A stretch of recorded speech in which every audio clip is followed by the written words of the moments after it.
Thanks, John, and good afternoon, Mtw agencies. Thank you so much for joining us again today. We are so glad that you're here to join us for the second Mtw Supplement webinar, where you've got a packed agenda, and I think it's a lot of really good information that you'll really appreciate hearing. In the first supplement webinar, we talked about the what. What is the supplement? What are we going to put into it? Today, we're talking about how. First, about how will you use the supplement? How will you incorporate the information into that? First, I'll provide some reminders and for those of you that weren't able to join the first webinar, we'll remind you about what will be required in the supplements. We'll highlight some common issues that we've seen from your fellow Mtw expansion agencies. If you see the explanation point, you'll see those are common issues that we've seen a bit. Tips and tricks, pay attention. And we'll also flag where you need to create documents to attach to the Mtw supplement submission. If you see that icon, kind of that, what is that, like a little infinity icon, that's where it means that you'll be attaching documents to the supplement system. And most importantly, we'll give you resources. We've got a ton of resources available on the Mtw supplement page. And so you'll know where to go if you have any questions whatsoever. And throughout the day, we'll be pausing, asking, see if you guys have any questions, just to make sure that, that we're covering everything. Next slide, please. So again, just a couple of reminders, and notice the reminders, explanation point on top. That this is kind of reminders based on what we've seen from the your fellow expansion agencies. The Mtw supplement, it's a supplement to the PHA plan. So the Mtw supplement and the PHA plan will travel together.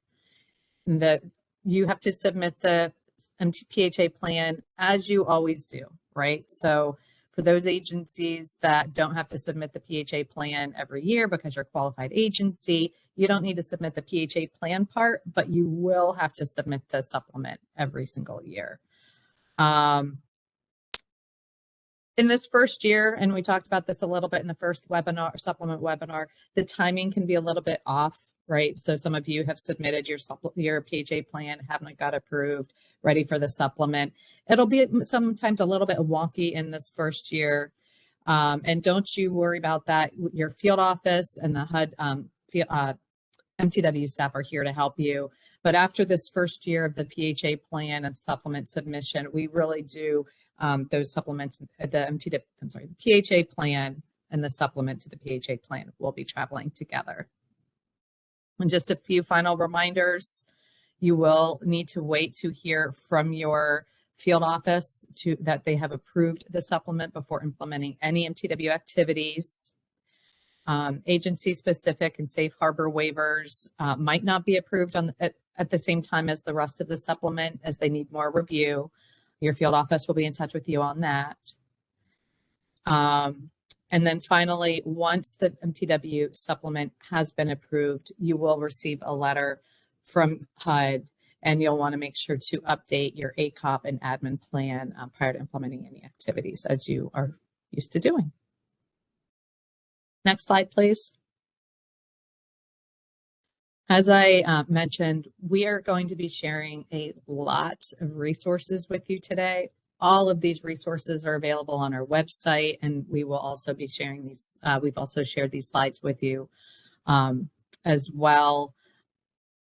Always, always, always, the first step is the Mtw operations notice. By now, you've printed it out, you've gotten out your highlighter, you're familiar with it. Always start with the Mtw operations notice, and then there's a lot of other documents from there. So we're not going to show you the ops notice right now. You should know what that looks like, I'm sure. But today, those pieces that we're talking about on the ops notice is section 7A2 to be exact, the Mtw supplement to the PHA plan. We're going to be talking about Appendix 1. Appendix 1 is where we talk about Mtw waivers and their associated activities and safe harbors. And we're going to be talking about Appendix 2, which is where we talk about requirements for safe harbors impact analyses, hardship policies. We'll go into some detail on those. So today we're going to, ask you some questions. We'll be using the poll in some instances, using the chat. If you have any questions whatsoever, just put them in the chat button. Next slide, please. And also, in addition to the operations notice, and this is all review, you need to know and be familiar with the landlord incentives cohort selection notice. This notice has some information about the types of activities that you have to choose from. You have to do a couple landlord incentives activities, and there's a couple places that you cannot do it because it might impact the evaluation. So make sure to pay attention to that landlord incentives selection notice. Sometimes agencies can get a little bit overwhelmed kind of trying to dig into the supplement. Hopefully today's webinar will be a really good primer for you. But if you go to the HUD MTW page on HUD.gov, we've put together a very detailed, dedicated Mtw supplement page. We'll walk through these resources later, but I really do encourage you to go find that page, bookmark it, become familiar with it, and all of the tools and resources that you might need to complete a supplement are available on that page. Next slide, please. Okay. And again, this is just a quick reminder, review. What are the steps in the supplement process? We talked about this, right? First and throughout, public engagement, public engagement, public engagement. Then you kind of work together, collaborate, set your goals, working with your stakeholders, both your internal stakeholders, right? Your staff, as well as your external stakeholders, your residents, the advocacy organizations, the legal advocates. Determine what activities you want to do, right? What is the problem that you're trying to solve? And determine if there are specific waivers and activities within the operations notice to help you solve those problems. Or are there maybe safe harbor waivers or an agency specific waiver if it's not in the ops notice to do that. And just as a reminder, as part of that, you need to complete an impact analysis and hardship policy for some of the activities. So you want to pay close attention to those or when those are required. And then once you've gone through this, then you want to think through what information is needed for the Mtw supplement. Crystal and Gwendolyn will go into this in detail today, but you don't want to sit down and write the supplement until you've followed this full process, right? Public engagement, setting the goals, figuring out what you want to do, and then sitting down to do that. And before implementing them, you get HUD approval, update the ACOP admin plan, and then begin. Okay, so our first question is, and it says Mentimeter question, it's a poll question. So John, if you could pull up number 1, please. The poll question is, which documents helps to assess how effective an agency is or will be, and helps to identify any unintended consequences or hardships likely to affect assisted households? Again, let me say that again. Which document helps assess how effective an activity is or will be, and helps identify any unintended consequences or hardships likely to affect assisted households? Is it A, hardship policy, B, impact analysis, or C, Mtw supplement?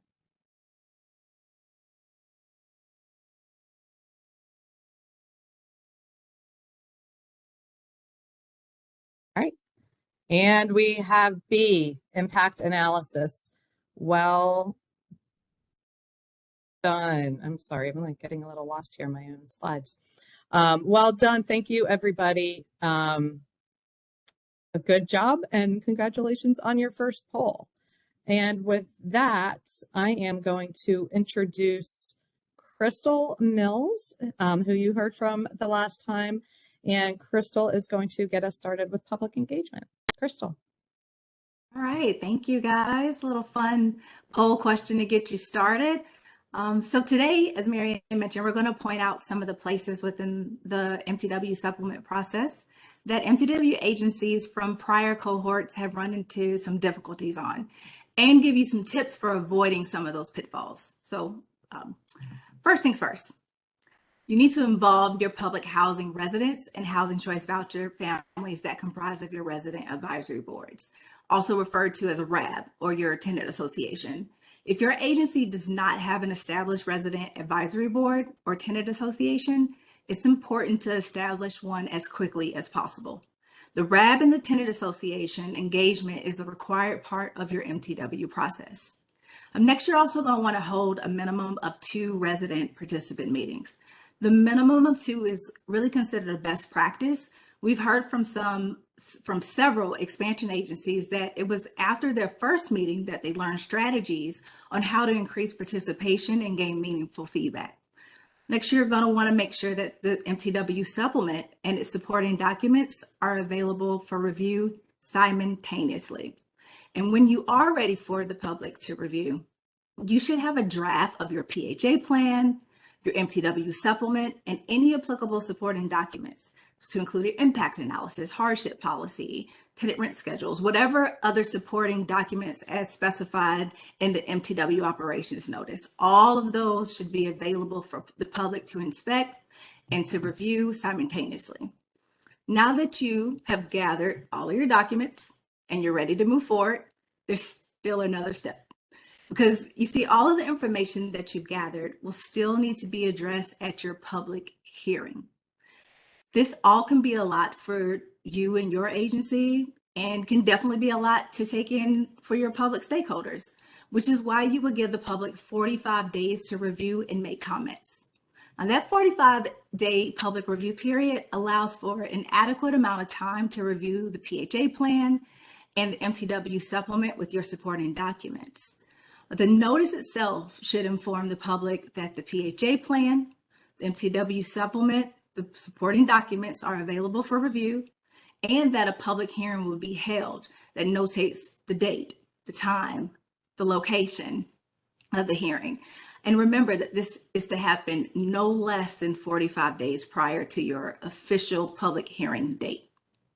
Now, ideally, you should find that the comments you receive from the 45-day review period and the feedback from your public hearing will help you to update the draft OMB approved version of HUD 50075 Mtw. I say that all the time, which is the PDF version in your planning. We've included a direct link here to the PDF version on this slide. Another good best practice, don't try to use the online system as a planning tool. You want to go in there when you have everything situated, all of your documentation together. We encourage you to instead use like a draft narrative, do a draft narrative maybe into a Word document. Gather all of your supporting documentation prior to you actually going into the online system for submission. So I guess we're quizzing you guys a lot. I want to plug in a quick question. Is getting RAB feedback, tenant association feedback, and input an important process? Is it an important part of the Mtw process? Yes or no? It's pretty easy. Just put your answers into the chat. Is it important to get your feedback from your residents, from your staff, from your community? Thank you, Jennifer and Dr. Michael. Okay, that's right. So involving your RAB and your tenant association is a key way to get thoughtful input from your residents' perspectives.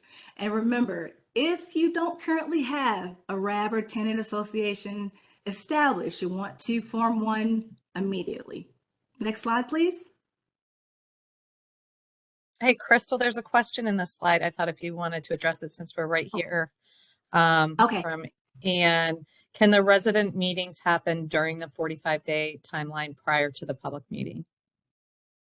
No, the answer is no. So that is one step is the 45 days. If I'm understanding the question correctly, let me go find it. So you're going to do your 45-day review period. Can the residents meeting? Oh, the residents meeting. Yeah, you need to do the residents meeting. This is more of an involvement. So as you're involving with your residents, so you can even form all of your documentation. So you can inform your goals, long-term and short-term. So those resident meetings, when I say involving resident meetings, is not necessarily with your resident advisory board. They may not be members of the resident advisory board, but you're going to have those meetings. And then I would then at that point, go ahead and, schedule your timeline for the 45 days. Thank you. Yes, of course. Good question. All right, so slide 12. Okay. As it relates to public engagement, here are the first two documents you're going to need to develop and include as attachments to the Mtw supplement when you make your online submission into the web-based tool. A document that provides the public comments received, a separate document that analyzes the comments and describes the decision the agency makes in response to the comments. So the Mtw public engagement process requires specific steps and timing. Please refer to the requirements of the Mtw operations notice to save your agency time and to avoid some of the pitfalls that I mentioned earlier.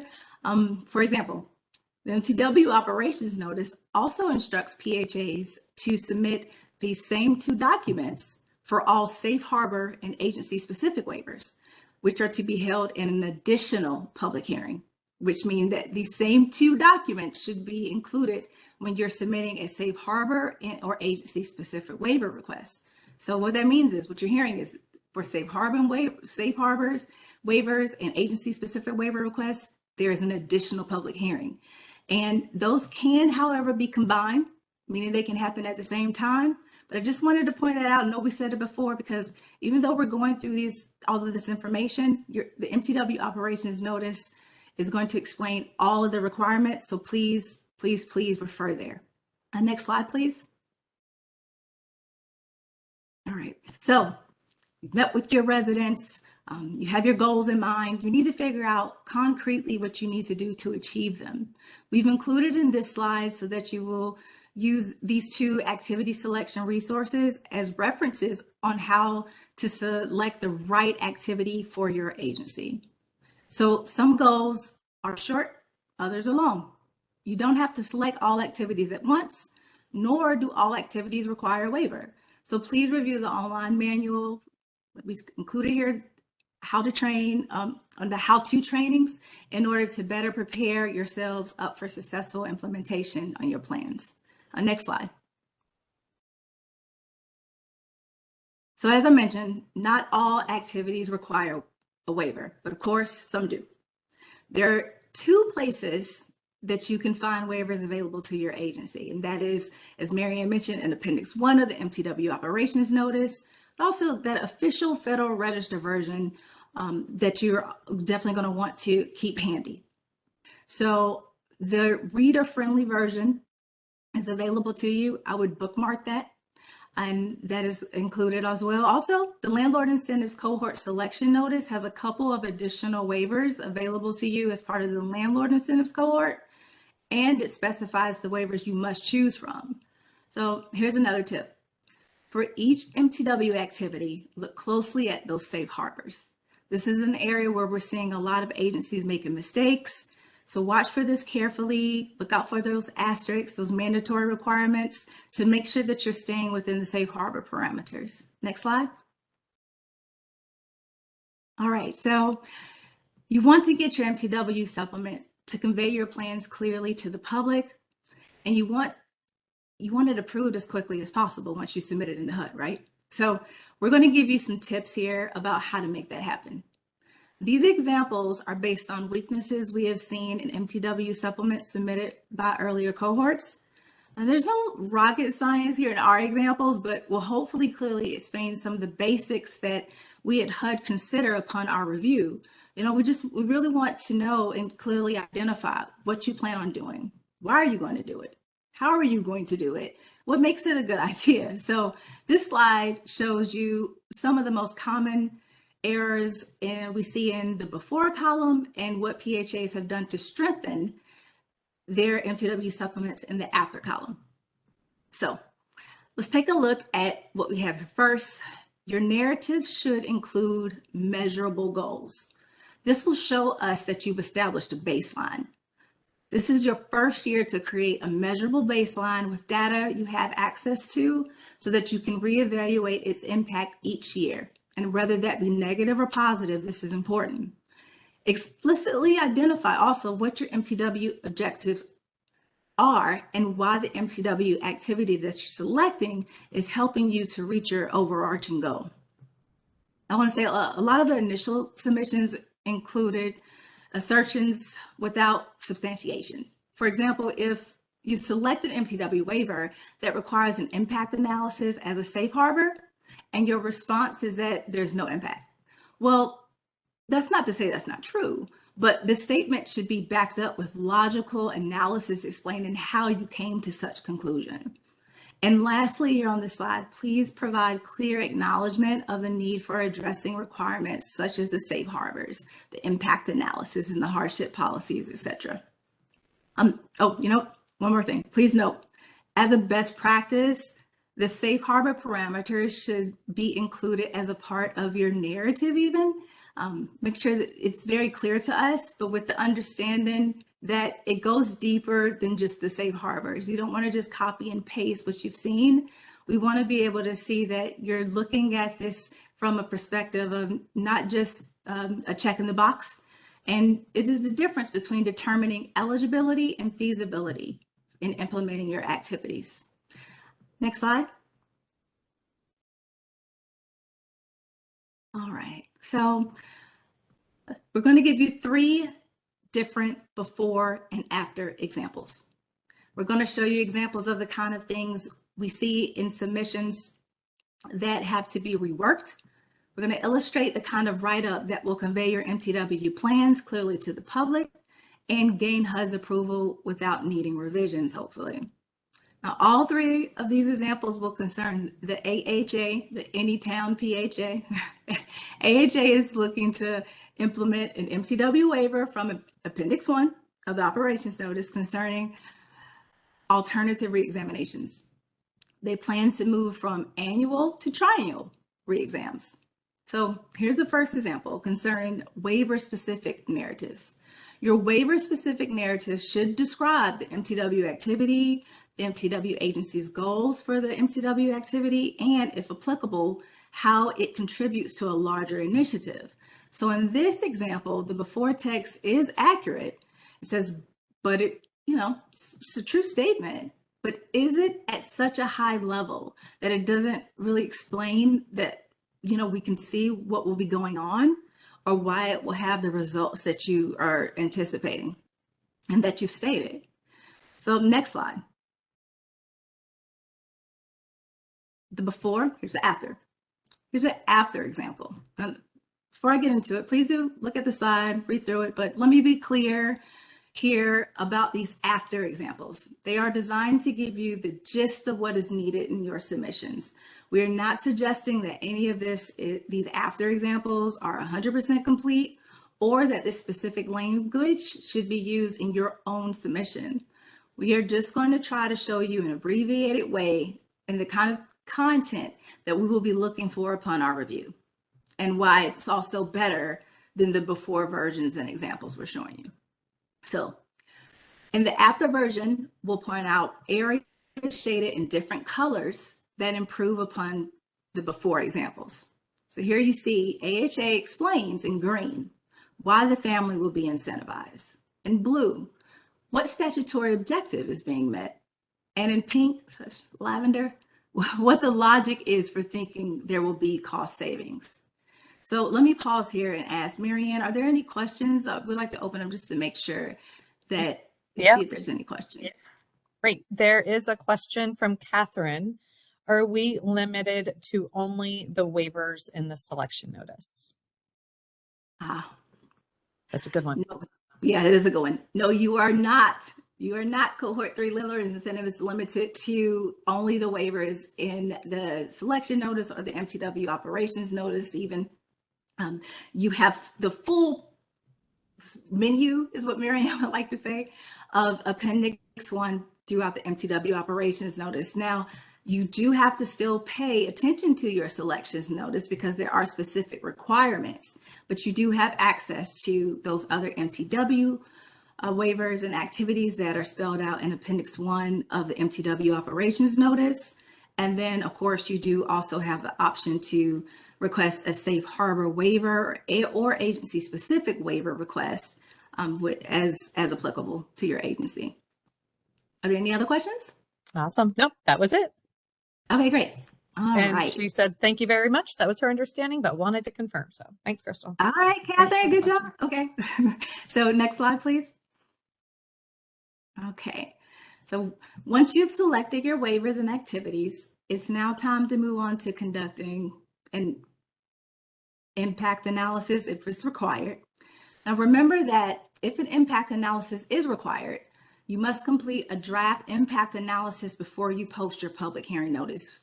You want that to be included because when they review it, when it's going through comment period, there may be something that builds and can help to improve upon your impact analysis. So after you receive your comments back and feedback from your residents, your staff, your community, you'll revise the impact analysis based on those comments and then submit your final version as part of your MTW supplement.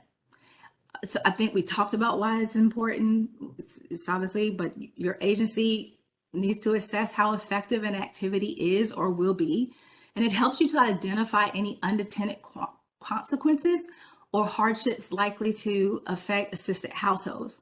And getting a clearer picture of those possible consequences will let you know like how you need to revise the activity to prevent those negative impacts. If a hardship policy needs to be in place in case of a negative impact. And it also will clearly explain to stakeholders and HUD that your PHA has considered those possible negative implications and explain how those possible impacts are being addressed. So resources include, we have some here more in depth on impact analysis on the slide. Encourage you at a later time to go take a look. It's very, very helpful in the online manual. Next slide, please. All right, so let's return to another example from AHA and the MTW waiver allowing for an alternative reexamination schedule so they can move from annual to triennial reexams. This time, let's look at the impact analysis. This is an area where we have often seen gaps in MTW supplement submissions from earlier cohorts. We want to try to help you get through this more effectively. So here's the before language. It is logical on the surface. AHA sees that the staff only 1/3 of it will the time processing 6 exams. So will be triennial and anticipates no impacts on households. It was a true statement, but is it fleshed out well enough? Next slide. All right, so in order for HUD and public to really understand the impact of the activity, and in order for us to see that AHA has really thought the activity through, the write-up needs to be more detailed and in depth. Again, the active version points out areas that are shaded in different colors. And we see here that they're sharing now more logic behind their conclusion. So HUD and the public can follow the thought process in this write-up. We see in green the reason for the anticipated savings is specified. The nuance and analysis of impacts is explained here in blue. It says staff won't be fully reduced to 1/3 of its former level because there will be hardship exemptions to process. There will be changes in family contribution, benefiting families with increased incomes, but also increase in AHA's costs. So in pink, fuchsia, there are quantifiable measures and estimates of anticipated savings and costs, and not just a general assertion. Next slide. Okay. All right, so this is all following the factors of the impact analysis, more after examples here. So although fewer families may transition from assistance in the time between triennial versus annual reviews, its population tends to be relatively stable in their need for ongoing assistance for AHA projects that any impact would be minimal. It's clearly identified for us as the reviewers that you're going through this, the impact analysis, and this is item number 3, factor number 3, What is the impact on the agency's wait list? Is there any change in the amount of time of families are on the wait list? So it's very clear. Same thing, next is 4, the impact on agency's termination rate of families. Is there any change in the rate at which families non-voluntarily lose assistance from the agencies? So you see here, AHA anticipated that households may receive fewer termination notices for non-compliance with required documentation. Note that this is the first year to create a measurable baseline with data you have access to. And you can reevaluate each year going forward. If it's positive or negative, measured by that same metrics. And you're looking at that from those non-factors on the impact analysis. So, another good tip, the impact analysis, as we have it here, is formatted by number. And I think this is a good practice because what it shows it's a HUD is that you, one, have considered each of the factors. We see that you are responding to each one that you're identifying, and it's a really good practice, so it's very clear. Next slide, please. Excuse me. Okay. All right, developing hardship policies. So the next step in preparing your Mtw supplement submission is developing any hardship policies you may need. So AHA may need to develop a hardship policy because, for you, there is a safe harbor that requires it for your activity, or maybe there is not a required safe harbor, but your impact analysis help identify situations in which hardships might occur. A big area where we see weaknesses in some of these earlier submissions is you don't have a separate policy for every activity, which is not necessarily a requirement, but we do need to know that if you are merging like a suite of different activities for one hardship policy, then it needs to be clear that it's tailored to address and how it will be undertaken. And we also see that essentially, like, sometimes it's just a bit of copy and paste. Just to stress to you, stay away from that. You want to make sure that the policy speaks to addressing the needs of the household that encounter the hardships as a result of the activities. And you can find a hardship policy example in the online manual. So just like the impact analysis, if a hardship policy is required, you have to complete a draft hardship policy before you post your public hearing notice. You're going to want to include it, and you will revise the hardship policy based on the public comments and submit that final version into HUD. All right, so another quick question, if I can. You can answer this in the chat. Your draft Mtw supplement, impact analysis, and hardship policy and other supporting documents must be available for public review for at least 45 days prior to the public hearing. True or false? I know this is a hard one. All right, thanks. Perfect, that's right, true, right. You must have the draft Mtw supplement content and all the supporting materials available 45 days prior to your public hearing. Next slide. All right, here's our last of our 3 examples. This time on hardship policies related to AHA's Mtw waiver concerning alternative reexaminations and moving from annual to triennial reexams. So same Mtw activity, but now the examples for hardship policies. You see here that the before states that AHA will do what is required, but there's no explanation of how this will be done. So the public and the HUD reviewer, your field office, really won't have any insight. They'll have very little insight into what will actually be taking place. Next slide.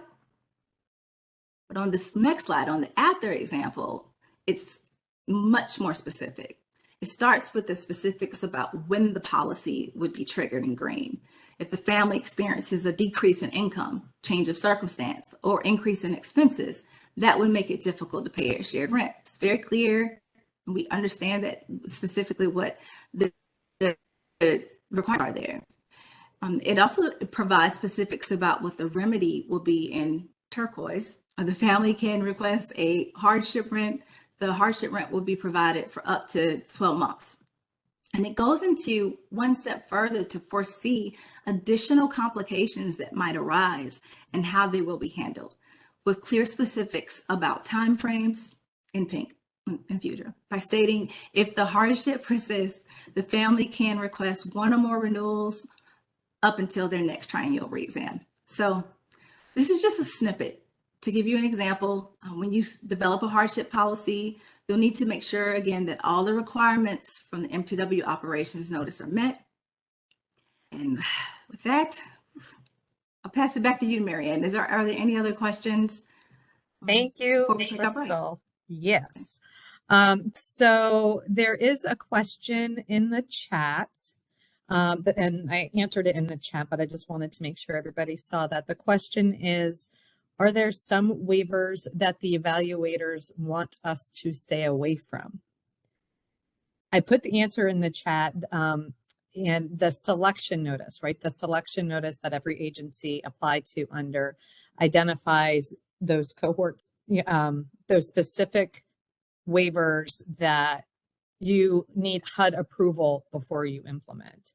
And those approval are some of the tenant rent policies, unrent waiver 1, waiver 5, some of the HQS, and waiver 7, term limited assistance. So again, any questions at all around what waivers you have to implement during the term landlord incentives, that's in the selection notice, and those waivers that you can't implement or you at least need HUD approval before implementing, all of those are found in the selection notice. So thanks for that question, Thomas.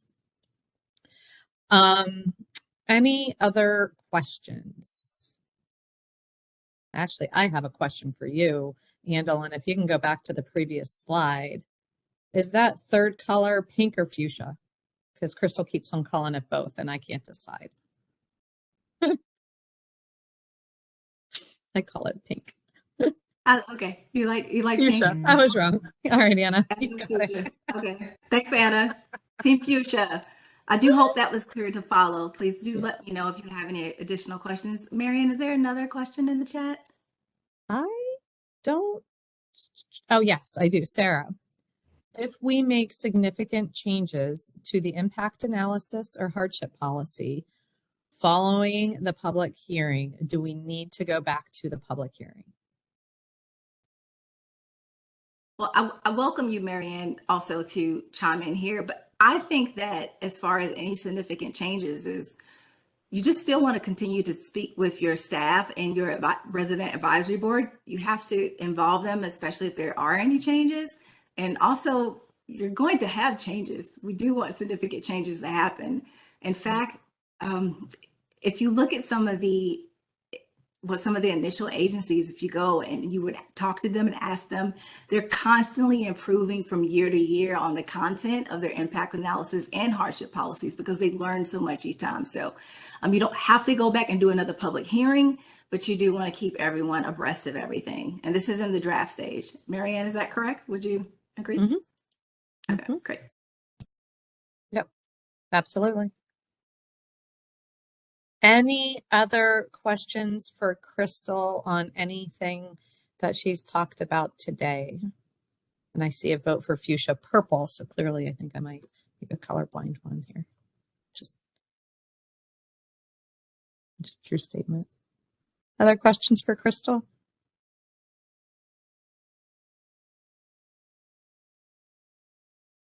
All right. And with that, I think we've already got a break. That was fast. So thanks, Crystal. And so we've got, it's 2:40 now here in Eastern time. So let's say 2:50, we'll meet back here Eastern, grab a cup of water, grab some food, and we'll see you back here in 10 minutes. So thanks, everybody. Okay, good afternoon, everybody. We are back. Hopefully you are refreshed and hydrated and ready to go to part 2. I did see there was a question in the chat. I'm hunting down the answer on that, so we'll get back to you on that answer, hopefully before the end of today's conversation. So now I would actually like to ask you guys a couple of questions. So we're going to use our old friend, the Mentimeter.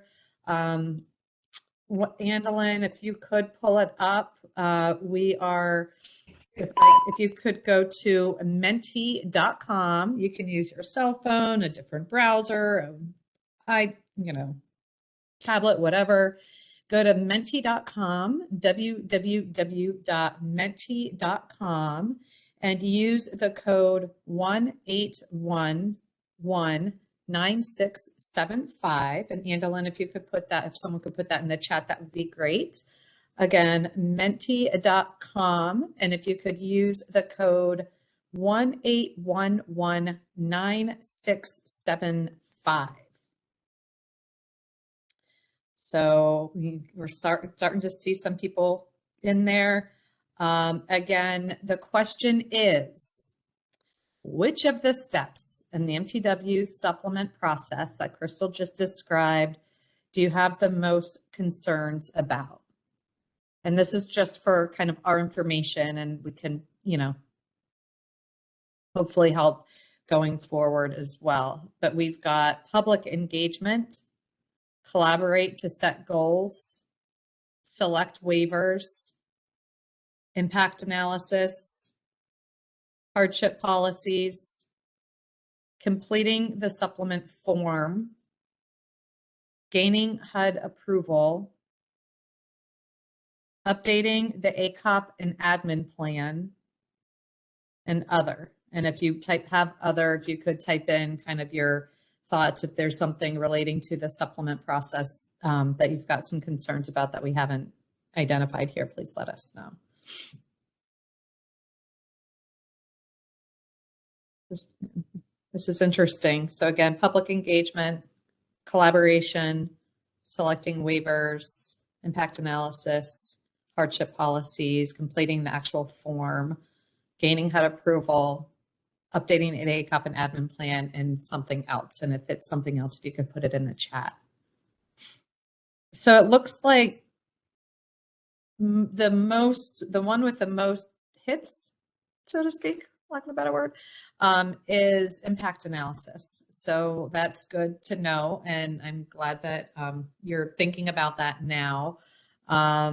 Crystal just provided some really good training. And again, we do have resources. We have a whole webinar focused entirely on the impact analysis process. And there's a lot of resources out there. So, hopefully that will help, but we'll do that. Public engagement is key, right? And kind of going forward, any tips and tricks we can teach each other about how best to engage, that would be great. Collaboration, obviously, you need to collaborate with everybody. Selecting the waivers, again, one step at a time. What's the challenge you're trying to solve? Is there something in the Mtw waivers to help you get to it? If not, maybe there's another waiver you could ask. So this was really enlightening. Crystal, any thoughts or anybody want to kind of say anything based on this question? Anything we can do to help?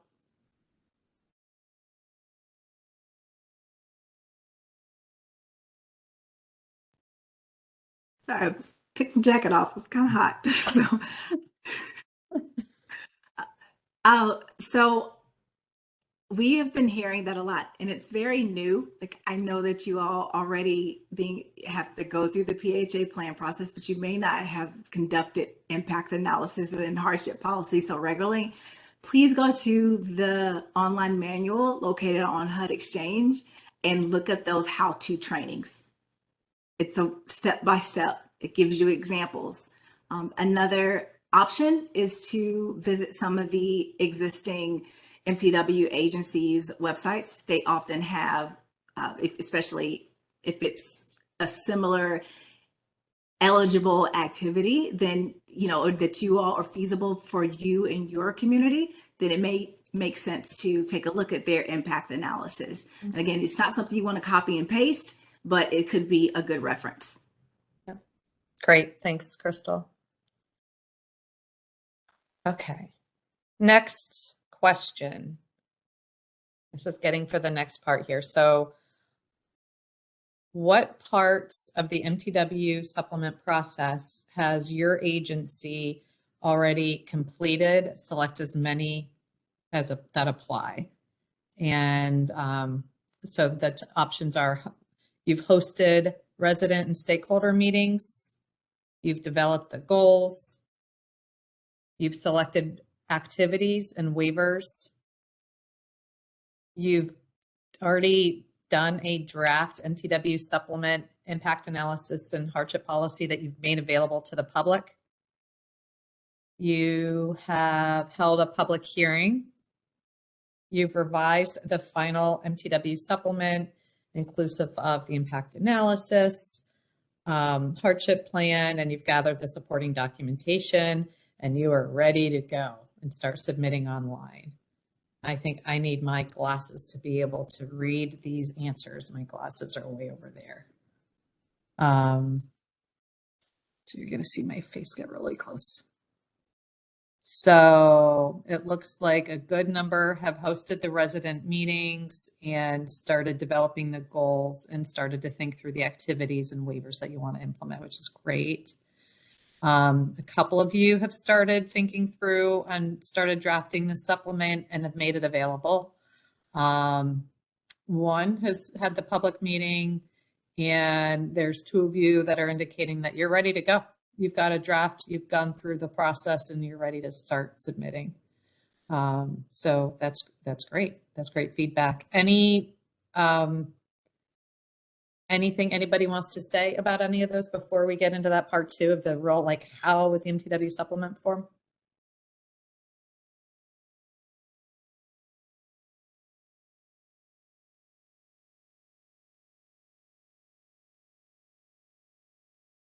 And I'll note that Eva just put in the chat the link to the great impact analysis training online that's Crystal just referred to, that was in the online manual. The link to that is in the chat as well. Great. Thanks, everybody. So now I am going to turn it over to Wendelin Huvendick. Wendelin is our management information specialist, and she's going to really start talking through the how of submitting the MTW supplement form into the online system. So with that, Wendelin, I am going to turn it over to you. Thank you, Marianne. Sorry, I started with a fur ball over here is from all the pollen outside. All right, so we're going to actually take a little step back, even a little more, kind of thinking about the question that you just answered and kind of some of the steps that lead up to actually getting in the system and submitting it. So as Crystal mentioned earlier, one of the big things is actually using the OMB approved MTW supplement form. That's going to be your planning tool, not the system, because if you click here, and you're just kind of looking around, that can sometimes foul up the little gremlins in the system. So the OMB approved form is your friend, and we show an image of it here, and so you can see that the OMB approved form will show you, like, is it going to be a multiple choice question? Is it going to be a text box? Is it going to ask you for a dollar figure? There are places where there are what we call pick lists, which are what some people call drop down boxes. And so that kind of thing is what you'll see in the OMB approved form. And we have a link to it here on this slide, but then as you know, if you're like me, you'll get at least a quarter for every time we tell you to go to the MTW supplement webpage, which is your one-stop shop. This link is also there as well. So the easiest way to get started is to look at the MTW supplement form, and then you can make sure that you have a good idea of what you want to do, and talk to your coworkers, and really start to formulate looking at the form. You'll get used to how the form looks because there's questions that are asked for every single activity. Those are core questions. And then there's the custom questions, which you see like this screen print of a custom question that's asked for activity 4A, 4B, and 4C. So a few more technical notes that we want to get into is when you're actually, planning out your responses, you can put them into a Word document. And we'll talk about this a little bit in the next couple slides here. But when you start your Word document, you can like put headings like, section B, narrative, and then type out your narrative.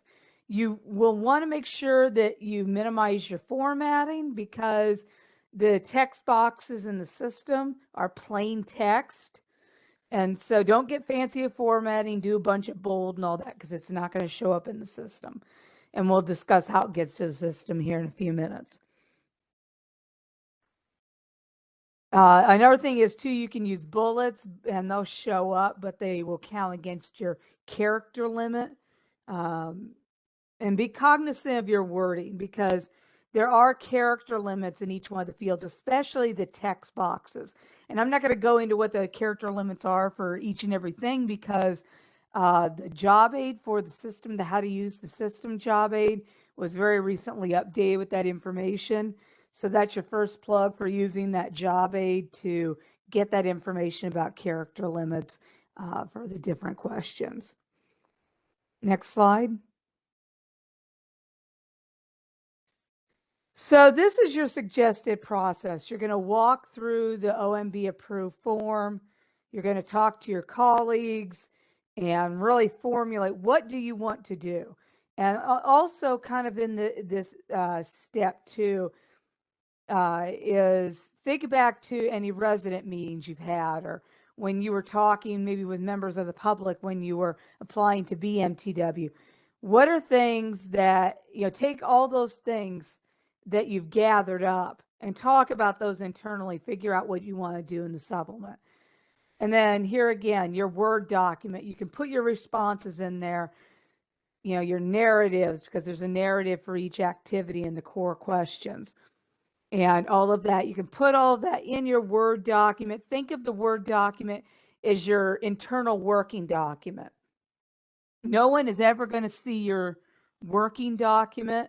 It's just so when you do get in the online system, it's going to be easier for you to work in there because like we said, the system is not designed to be your planning tool. And finally, gather all of your supporting documents as you're preparing the text that you're going to be putting in the system and your other responses because you'll need to have those supporting documents handy. And you'll want to, like I said, you'll want to do all this stuff before you ever go into the system. Next slide.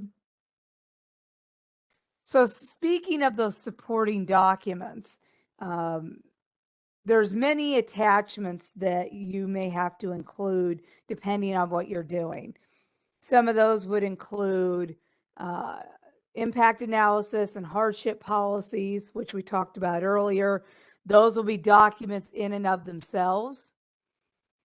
If you're submitting either a safe harbor or agency specific waiver request, those will be submitted as attachments. And then after you have your public hearing, you're going to have a document that summarizes what comments did you get at your public hearing.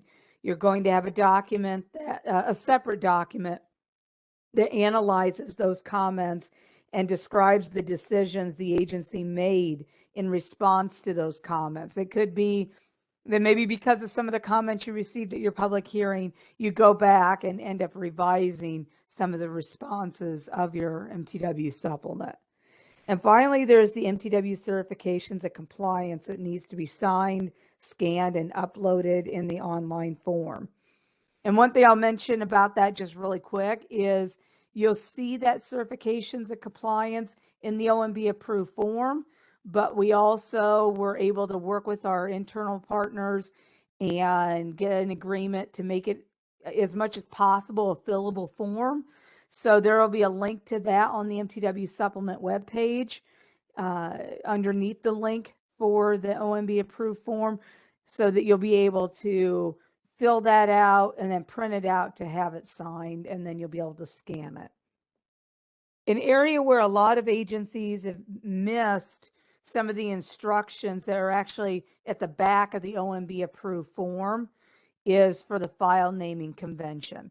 And so this file naming convention gives us uniform file names, but also helps because if you have like a file name that's a bunch of characters long or makes sense to you, but doesn't make sense to anybody else, it's hard for HUD staff to know, okay, I need to look at this file as the impact analysis for 4A.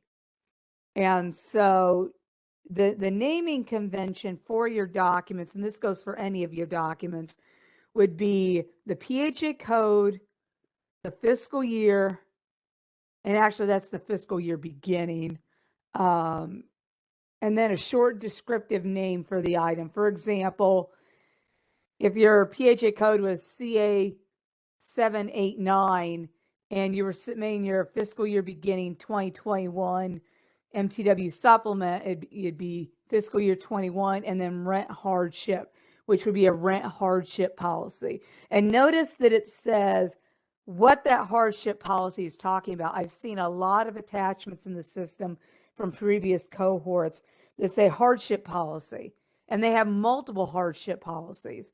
And so it takes a long time for HUD staff to go through and find which one we're talking about. The same could be true for impact analysis. If you have multiple impact analysis, you would want to, include something in the file name that leads us to which one we need to do. Now, as we mentioned earlier, you can have a hardship policy or impact analysis that covers multiple activities, but still we should be able to pinpoint you looking at that file name. Next slide. All right, so now we're getting into what some of the resources are for you. So as I mentioned a second ago, there are instructions for the Mtw supplement, but I know everybody's busy. Not everybody gets, way down towards the back of the document and sees those instructions in the back, but there's some really good tidbits of information in those instructions for the OMB approved form.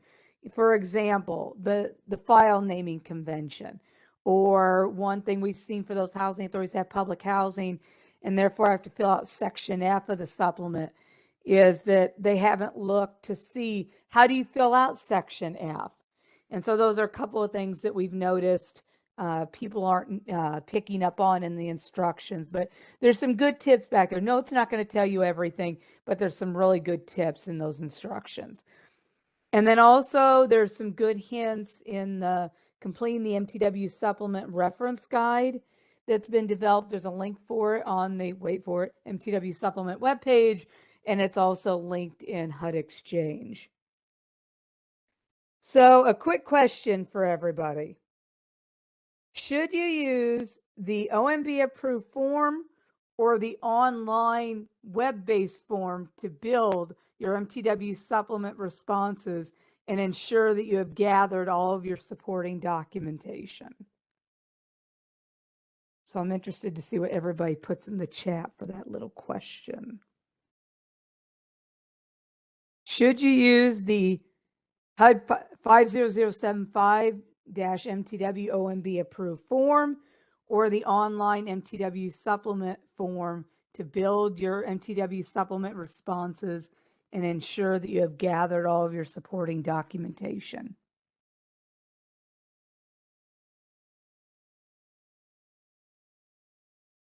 I'm seeing several OMB form, the form, no online, OMB form, online form. I'm seeing a couple of the people said the online system. All right. So let's say it again, Wendelin. So for those people who said that they need to use the OMB approved form, you get extra cookies at dessert tonight. Unfortunately, I don't have your addresses, so I can't FedEx cookies. But for those of you that said the online form, It's okay. Like Mary Ann said, I'll repeat it. You need to use the OMB approved form, that PDF file that's on HUD.gov, as your planning tool, not the online system. Your cookies will come later. Don't worry. There's plenty of opportunities to earn cookies. And then Right, one and- final thing. Oh, go ahead, Mary Ann. There was another question in here that I was going to Sure. ask Crystal to answer, if I may. Sure. Crystal, if you are there, there's this outstanding question from Rachel. Is this first supplement to focus only on the activities that we plan to implement in that particular fiscal year? Or are they supposed to include all of the activities that they've identified in their public process and that they may want to do sometime during MTW? I'm so happy you asked that question, Rachel. Take small bites, easier to digest. That is our strong suggestion to each of you. I think that it is good for you to plan long term, but you don't have to plan and select everything at one time. You don't have to select every applicable waiver that may help you to reach your overarching goal. You want to plan strategically and be very focused on what's to come. Remember that you can submit now and start small, start control and focus. And then when you're ready to expand, even if it's in the middle of the year, you're able to submit a plan amendment. So that is my response. Exactly. Thanks, Crystal. You got a smiley thank you with 2 explanation points from Rachel. And just to bottom line, you only have to do what you're planning on implementing in that fiscal year. And then during the next supplement, if you want to do more activities, you do it in that next year's supplement. And I would just elaborate on that a little bit. This is not in the slides, but I think it's a really good opportunity to mention that you'll notice when you're looking at the OMB approved form that it asks you in the section C screener what you're going to do for each one of those activities, not currently implemented, planning to implement, currently implementing, discontinued, etc. And so this is one thing I just wanted to mention because of this question, that this first year, everything that you do choose, those little bites, those little bite-sized cookies, are going to be planning to implement because this is your first year. Next year, you may toss in a couple more chocolate chips, and we'll have maybe 1 or 2 planning to implements. But then the stuff you did this time around, this very first supplement, will be the currently implemented. So while not in the slides, I thought it was a good opportunity to make that connection for everybody. Perfect. Thanks for that clarification, Gwendolyn. And then there's one other question for Crystal, I think. The question is here, do all waiver requests require an impact analysis, including safe harbor waivers? So two-parter kind of. Yeah. So first of all, familiarize yourself with the types of waivers in section 4 of the MTW operations notice. And that will help to better break down what I'm about to say and expound on it. But no, not all MTW waivers that are found in Appendix 1 of the MTW operations notice require an impact analysis or hardship policy. You will see an asterisk right beside impact analysis, hardship policies. If you go back and look at some of the recorded trainings, there's some walkthroughs, and it will say if there's an asterisk, then you can't waive that requirement. So if you see within the MTW operations notice, you look within the safe harbor parameters box, and you see that there's an impact analysis and hardship policy, then you'll know that that must be completed as a requirement as it's associated with that particular MTW activity. Now, as far as including safe harbor, as far as impact analysis and hardship policies when requesting a safe harbor waiver or an agency specific waiver, that will always be required.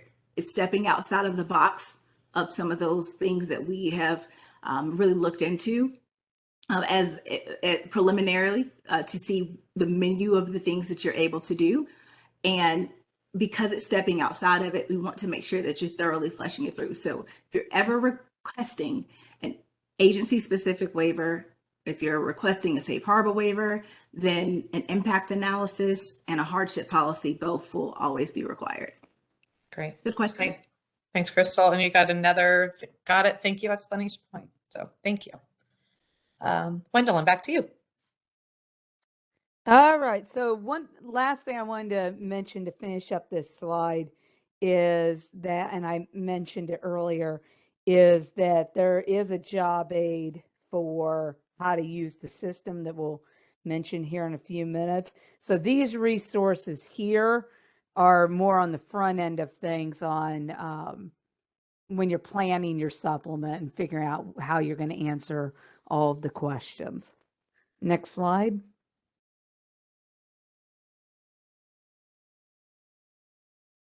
All righty. So here we have a whole page of tips to help avoid issues that other MTW agencies have run into with the online form. You know, now, you know, okay, we've done our planning, we've, you know, fleshed out some of our responses in Word, especially the longer winded responses that maybe have more words to them.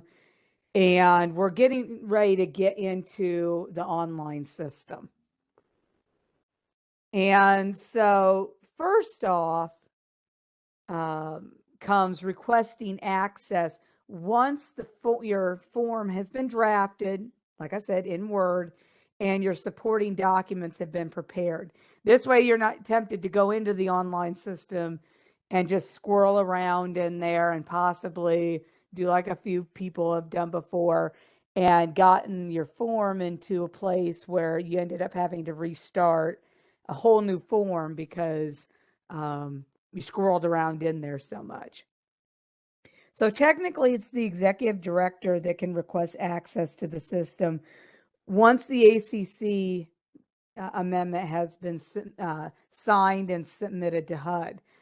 That's a technicality. Like I said, it's best to wait till you actually have something to put in there so you don't cause yourself a bunch of headaches and have to contact the Technical Assistance Center with a bunch of questions. So there's a limit of the number of staff that should have access to the system. What we were originally told by our Chief Information Officer office originally was limited to 5 users per PHA.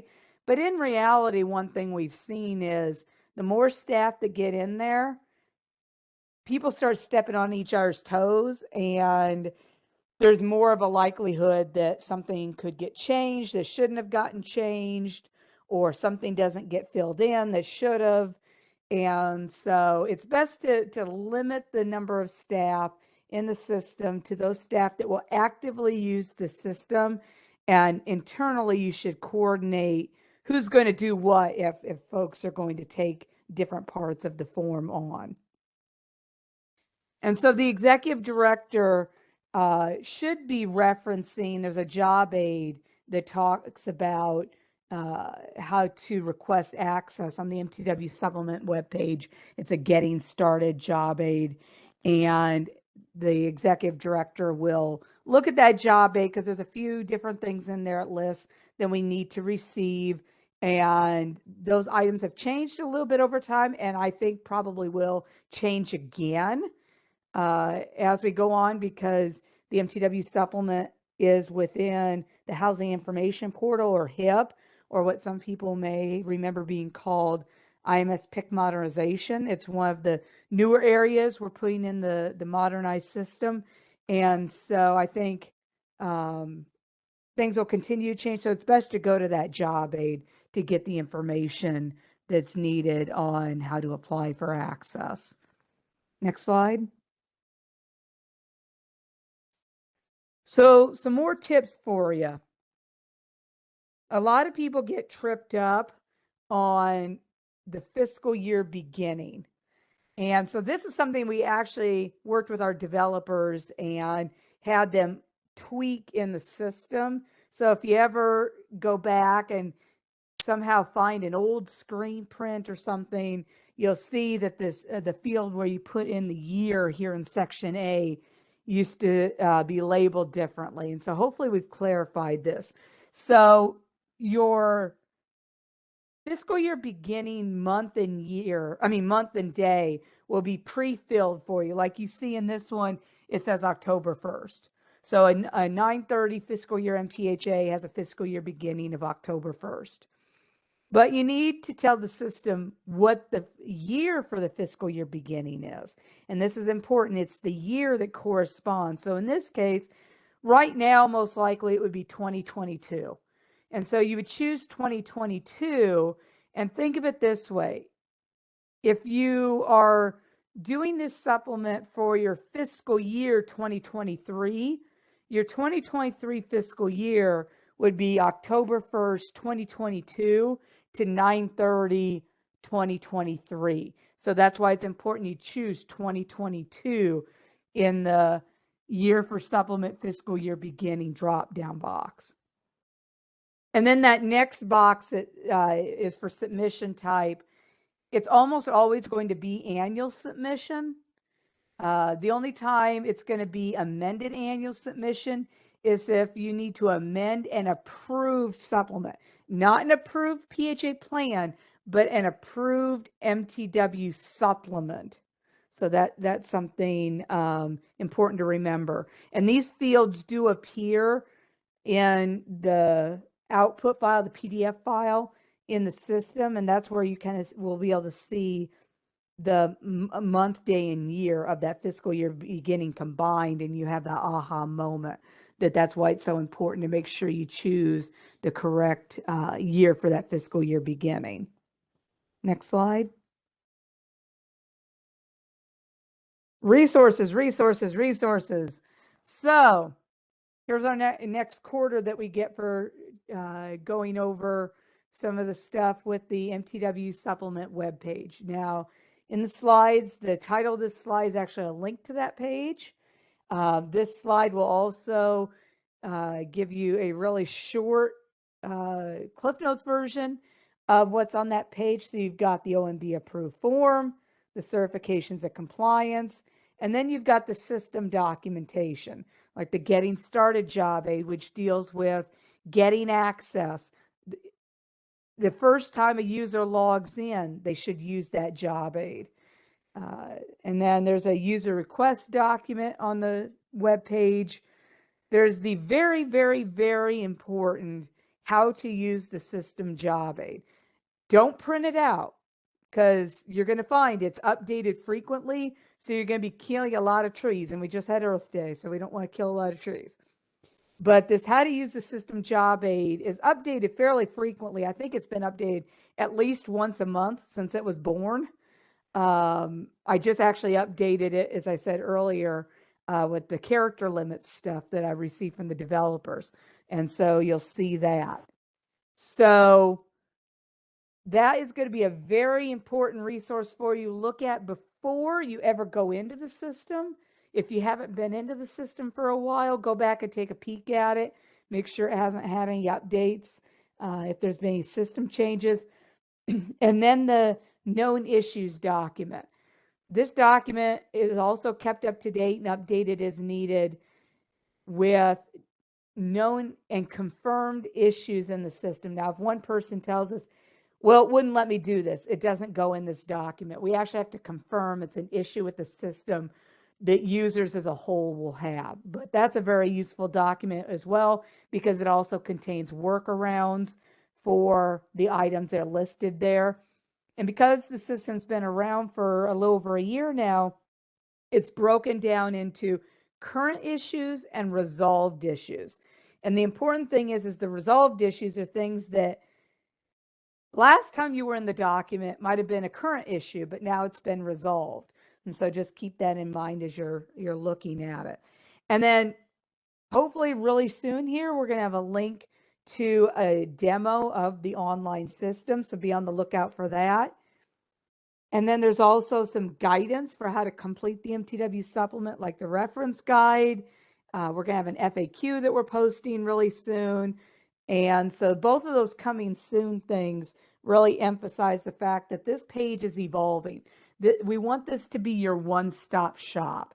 And so just know that you should bookmark this page and come here, I wouldn't say daily, but, fairly often to make sure there's no new stuff. Next slide. So now we get into HUD approval. So you've submitted your supplement, you've taken your Word document and you've gone into the system, you've created a form, and you've taken that Word document and you get to section B for the narrative. You copy the text from the Word document, you paste it into the text box in the field. And when there's text boxes you need to do that copy and paste with, you do that. You're only going to do that copy and paste for text boxes. Drop downs, you obviously just select your stuff. But you've gotten to that point where you've done that. You're ready for your public hearing. You've done your public hearing. If you need to make any adjustments to the supplement after the public hearing, you go back in, you open your existing form, and you make those adjustments. And now you get to the last page and you hit submit. And so at that point, you've hit submit and it's in HUD's court. Well, now what happens? Well, for one thing, you're not going to be able to use any of the waivers you selected until the MTW supplement is approved. The next thing that you need to remember is that MTW waivers are likely to be approved relatively quickly if the MTW supplement has been completed well, but that safe harbors, and as long as safe harbors have been observed. But if you're asking for approval for agency-specific or safe harbor waivers, those can take more time. And so because of that, you may get an email notification from the system that your form is conditionally approved. And information on the email notifications is in the job aid. But that conditional approval tells you the MTW waivers are approved, but we're still working on the agency-specific and/or safe harbor waivers. If HUD has any corrections for anything the supplement, MTW waivers or anything that you need to resolve, you'll get an email from your field office with those corrections and any concerns or questions that they have. And you should respond to that in a timely manner. So if they have a question, you can answer that via email. But if you need to modify the form at all, you need to do that within the online system so that those changes are captured. Because what's in the online system at the end will become your officially approved supplement form. Next slide. So some information we wanted to provide on revising an MTW supplement. So as I said, the field office is going to reach out to you with instructions for what you need to fix, in your supplement. And you'll do those corrections in the online form. If they tell you that you need to maybe delete a file, there's instructions for that in the job aid. If for some reason you need to remove an activity, right now there's a little snafu with that. So information for that is in the known issues document, but hopefully very soon here, that will be fixed. And so that will be marked as resolved in the known issues document. And you'll need to go to the job aid to get that information for how to do that. And so that's just, another plug for go to the web page and pull up those documents to, stay current on how to do those types of steps. And then finally, you'll need to update your admin plan and ACOP as applicable prior to implementing the approved waivers and activities from your MTW supplement. And now I will turn it back over to Mary Ann. Thanks, Gwendolyn. That's a lot of really good information. We do have a question in here for you, Wendelin. The question, or I think it just came to me, but I'm going to ask you because I don't know the answer. Is a WAS ID needed for the MTW supplement web form? No, that's a good question. The Housing Information Portal, or HIP, is not inside of secure systems, and WAS IDs are only used in secure systems. Perfect. Thank you. And now I'm going to ask you guys a question in the polls. How many users can have access to the MTW supplement system at one time? Ooh, right out the gate, Chandra, way to go. So you got it. 5. Oh, I guess we can did an actual poll. And I think everybody who answered it got it right. Way to go. Are there any questions for Wendelin on what she's just talked about right now?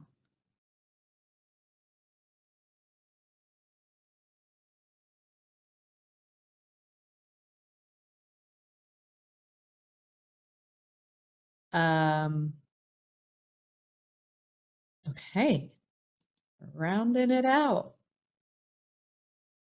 Wendelin, actually, I'm going to ask you guys another question. You can just type it in the chat. What is the key takeaway that you just heard from Wendelin just now? The top takeaway. When in doubt, where to go for the supplement online form? You can type it into the chat. When in doubt, when you're getting ready to submit the supplement online form, where do you go? Yay, Thomas, you get the cookies, all kinds of cookies. Good job. MTW supplement page. Exactly. Thank you so much. Any other questions for Wendelin? All right, Wendelin, I'm going to send it back to you. All right. Well, everybody's doing good, earning cookies, and we're starting to get in the home stretch here, but we still have some really important information here. So we're going to go to the next slide. Yep, here we go.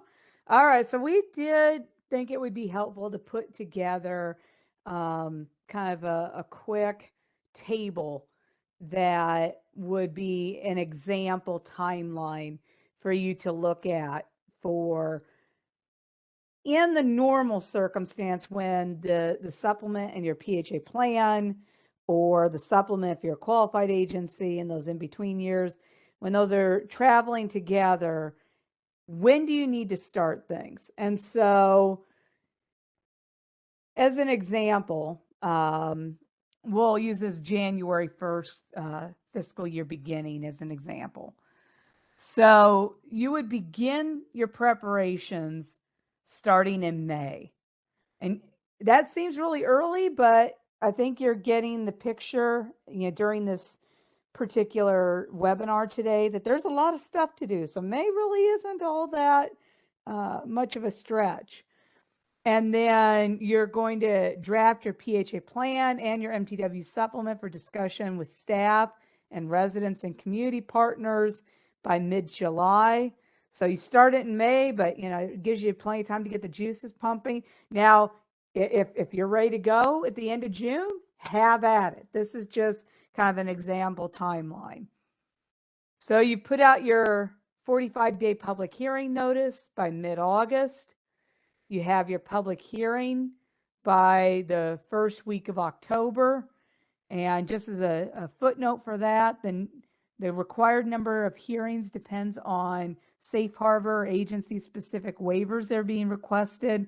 So as we've talked about before, if you're requesting an agency specific or safe harbor waiver, you do have to have an additional public hearing.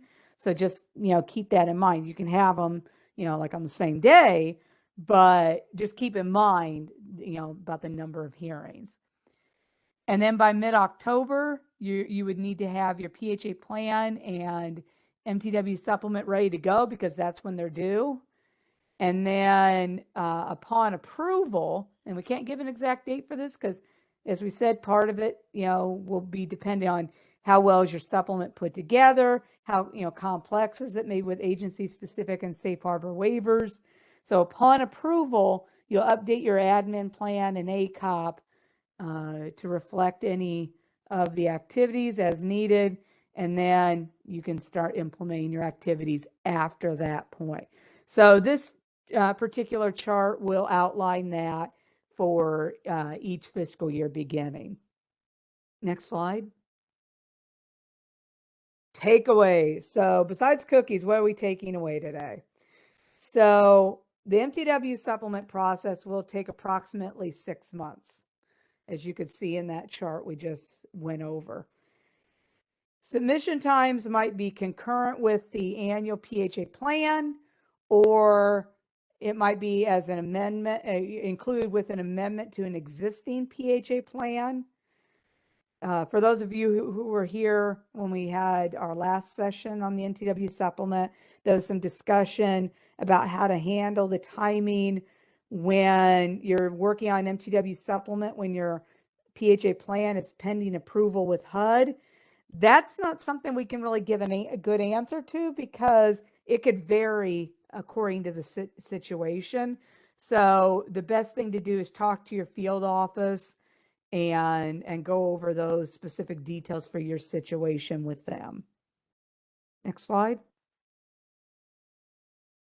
So one really good resource as well is the Mtw Voices of Experience. So these are real world examples and insights from some of the initial 39 Mtw agencies. And so on this slide, we've provided links to different videos that you can listen to be able to get real world examples and insights related to the challenges that are listed here. So as you listen to these short videos, listen to the activities that these seasoned Mtw agencies have taken to make sure that they effectively engage with change management throughout the processes. It's a recurring theme, especially when talking about activities like working with partners and involving residents in the community. And with that, I will hand it back over to Mary Ann.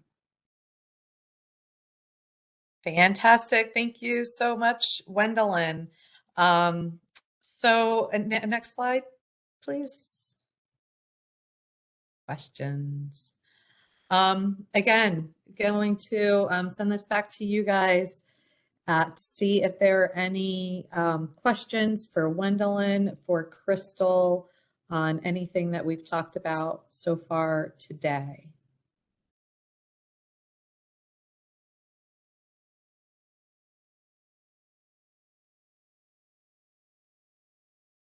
Guys, this is not usually such a quiet group. We know you're paying attention because we've given out lots of cookies. There was a question earlier that I'm not finding, but I'm going to ask Jenny Rainwater, who you may recall, to answer. Jenny, the question is, yes, if a family is on a triennial basis, experiences an increase with income, will that show up as an income discrepancy if the additional earnings are not counted towards their next recertification? toward their next recertification or as an interim process? So in the operations notice, I think it's good to take a look at the monitoring piece, because in that, I just looked it up quickly. There's a section on income integrity and EIV system reviews. And so I think it's important for people to understand, people on your program, your staff, to understand that MTW isn't a get out of jail free card in terms of EIV.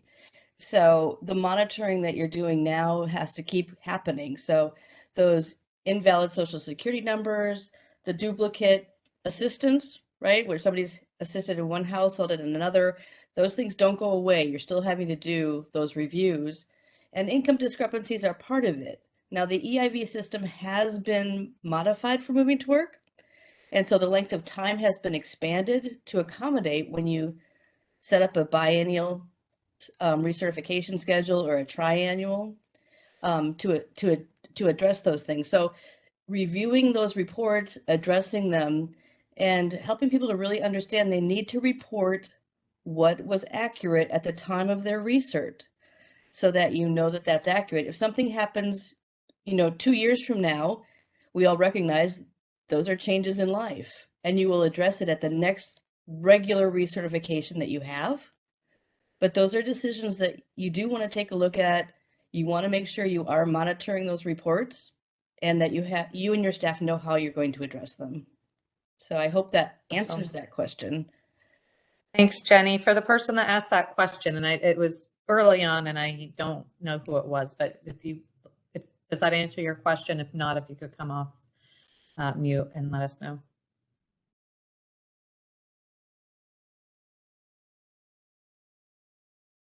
All right. I am going to take that as an answer. All right. Thank you, Jenny. Oh, Linda, I got if you could you come off mute and further expand on the question if it's not answering it?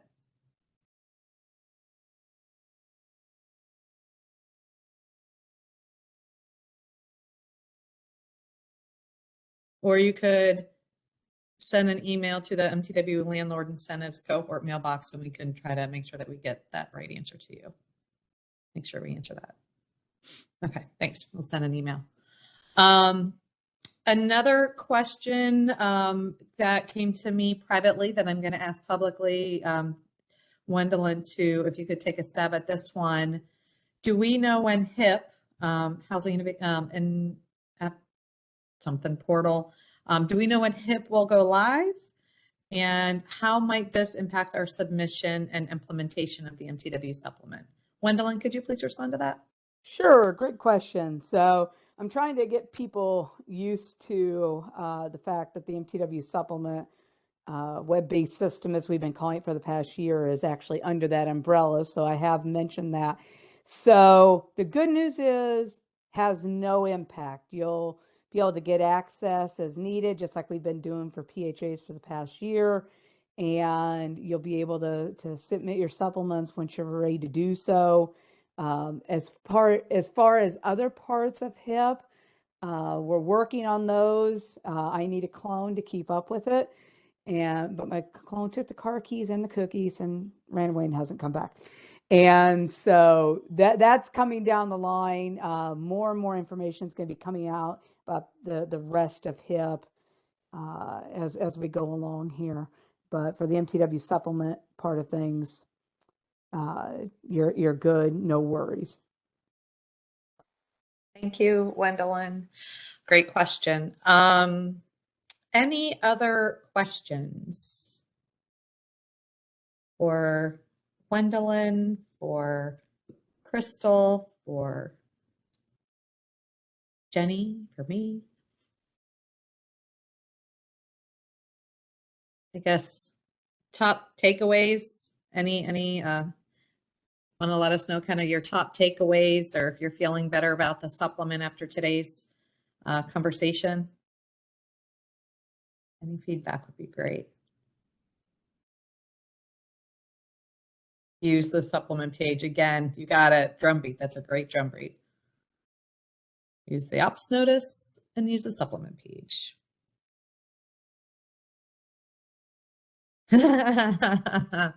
If we give you the addresses, can we get real cookies? That's awesome. Yeah, oh, maybe, sure. Getting a lot of thank yous. And there's a question here for me privately, and I think and Crystal, I might be sending this your way. Does conditional approval mean that PHAs can begin implementation tasks like staff training, etc.? I'm not sure what we mean by conditional approval.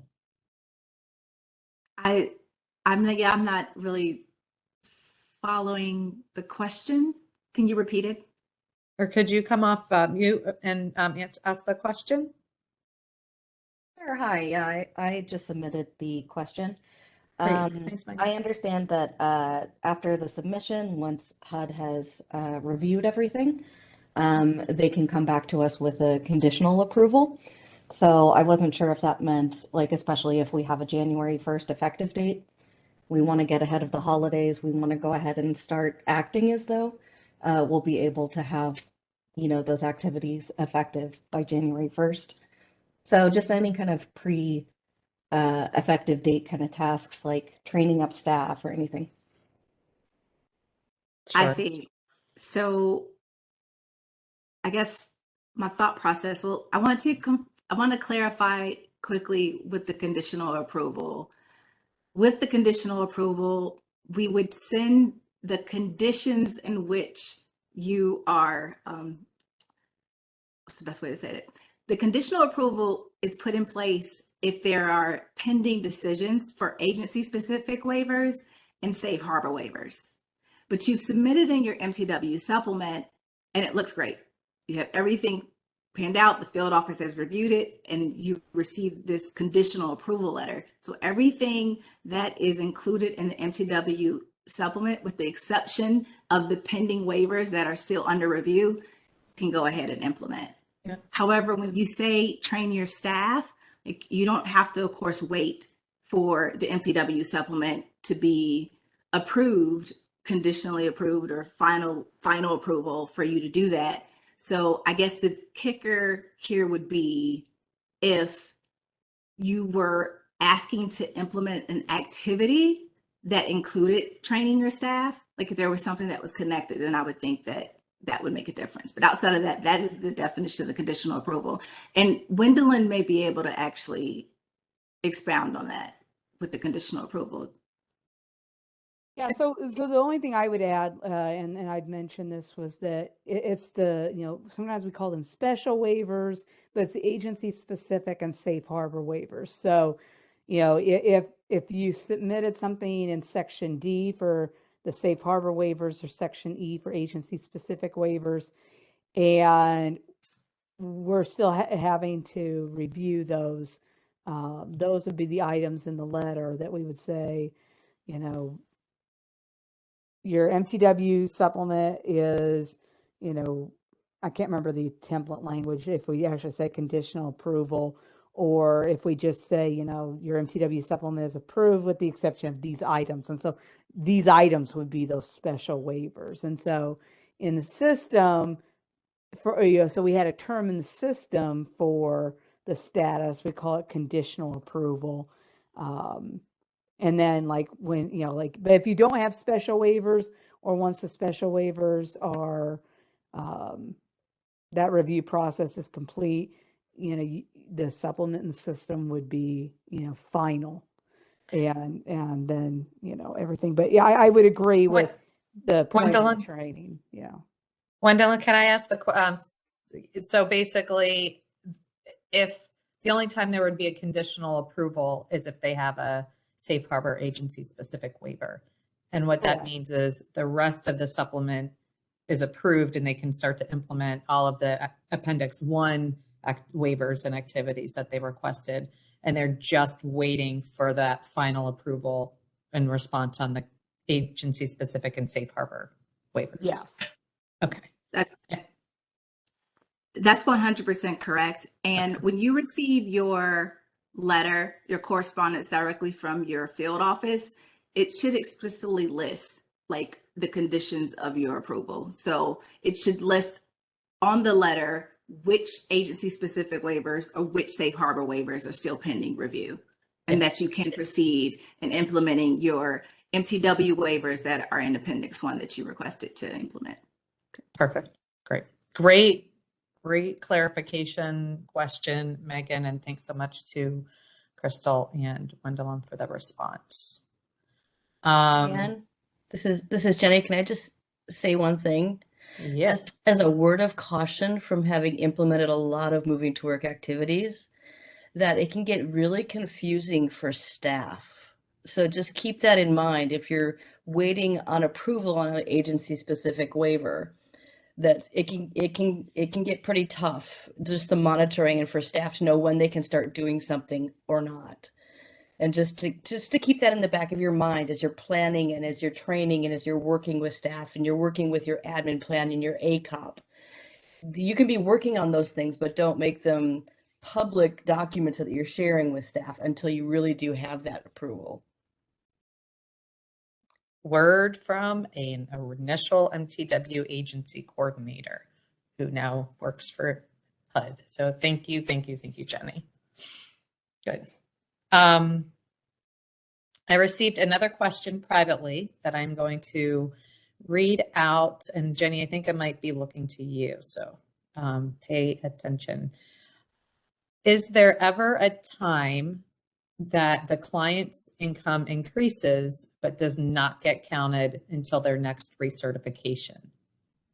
Meaning their portion of the rent does not go up right away, but instead goes up the following year or at their next recertification. Yeah, it's really going to come back to your interim policy. Do you have your interim policy in place that when they report an income change, be it an increase or a decrease, you're going to do that immediately? Or is that something that's going to, you may do decreases immediately, but you may wait on increases? But those are policies that your PHA can determine today. It doesn't require moving to work. So if you're putting in place a biannual recertification schedule and a family has an income change that they report to you, that would be something that you'd want to have in your admin plan. How will those be handled? Will they just report it and then staff will meet with them and make that change? You know, that would follow your same policy that you have today. Awesome. And I got okay, understand. So Cool. Good answer. And this is the beauty of MTW, right? It's up to you. What makes the most sense for your agency? You just need to make sure that it's clear that people know what it is and that it's spelled out in your ACOP and admin plan. Good question. Thanks, Jenny. Yeah. Other questions, comments?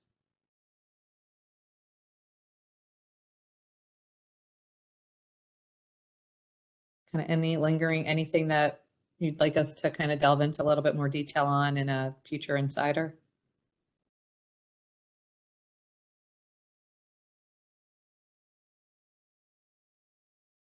Okay. Next slide, please. Okay, what is next? On May 25th, we are going to have an Mtw 50058 Mtw expansion form changes webinar where Gwendolyn will kind of walk through the difference in the regular 5.8 that you guys have been reporting on forever and the Mtw expansion 5.8. And so we'll be walking through that. So I think that'll be really interesting. And so more to come on that on May 25th. And then on June 8th, we will be having office hours. And I believe, correct me if I'm wrong here, Crystal or Gwendolyn or team, I think all of your Mtw expansion cohort agencies are going to be coming to that office hours, I believe. And so with those office hours, we will be answering any questions that you may have on the finances, the ACC amendment, the waivers, the supplement, everything that we've gone over so far. We will be we're here for you. We're here to answer any questions that you guys have. Am I right that everybody's coming to those, Crystal? I think so. All right. We'll I think that's confirm that. right. I think so. Yeah, We'll be fine. No, I'm pretty sure. Yes. Thanks, Gwendolyn. I hope so. I hope everyone comes. Yes, Eva, thank you. Yes, explanation point. We're all coming. Excellent. Wonderful. So that's what's coming up on deck. Next slide. This is just like the resources slide. Next slide. There it is. There's a lot, right? There's a lot. We know there's a lot, but there's a lot of really good information. Bottom line, selection notice, you got to be familiar what's in there. The operations notice, you got to be familiar what's in there. The supplement page, right? Like those are like the key ones that I heard today. So we've got the references, the trainings, like all of the webinars that we've ever done. We talked about the online manual. There's a link to that, like all of the trainings that we've done for the expansion. There's links to that. There's very specific targeted resources just on the impact analysis and hardship policy. So we saw a lot of you guys had questions, concerns about that. There's a lot of resources there in addition to what we've provided today. There's a lot of systems guidance, more to come, right? Mtw supplement page, supplement page, supplement page, and that job aid, right? The how-to is going to be your best friend as you're getting ready to fill out that job, the supplement, and lots of different guidance for the supplement on that page. So we've kind of captured it all here, snapshot. That hope that this is helpful, but we do have just a lot of really good resources on our page. I think that's it. Any questions? Oh, Mentimeter poll. Whoops, sorry, almost forgot. One more Mentimeter. If you go to menti.com, and I forget the code, which is 1-811-9675. And the question is, which subjects would you like to discuss further during office hours? Aha. So this is where you guys are going to tell us what you want us, what to talk about during the office hours. Do you want to talk about the Mtw ACC amendment and funding flexibility, the Section 8 and 9 eligible uses of funding and funding calculations? Do you want to hear about financial policies and procedures? Do you want to hear about the Mtw ACC amendment execution and Mtw specific financial reporting? Do you want to hear about Mtw waivers? Do you want to hear about impact and analyses and hardship policies? I want to talk about public engagement. I want to talk about preparing for submitting the supplement tips and tricks or anything else. So this is, I think what we're going to do is use this to help guide kind of how we will frame the office hours that we have. You guys just froze on me. Can you hear me? Can I have a thumbs up if you can hear me? We can hear you, Marianne. You can? Okay. Yes. So you're just, okay. As long as you can hear me, that's just, don't mind that silly face that you see on the screen. Okay, this is great. So I think we got a lot about wanting to hear about the funding flexibility, the Section 8 and 9 funding flexibility. So that's helpful. And then we've got 12 for the impact analysis and hardship policies, as well as for preparing and submitting the Mtw supplement. So I think those were like the key takeaways, followed quickly thereafter from the Mtw ACC amendment funding flexibility, as well as the waivers, the Mtw waivers. So cool, thanks. I think that'll help. Anything? Yes. Sorry, if people want to think about this and send information into the landlord incentives email box, that would be another way that they could send input as far as what topic. Thanks, Jenny. Topics, yeah. That's a great idea. If you guys have other thoughts that you want to hear, I heard Rachel here suggesting this is a great idea to hear the various staffing models that agencies have in place to lead the Mtw work. Great question. Is there anything else that you might be interested in that wasn't on that poll?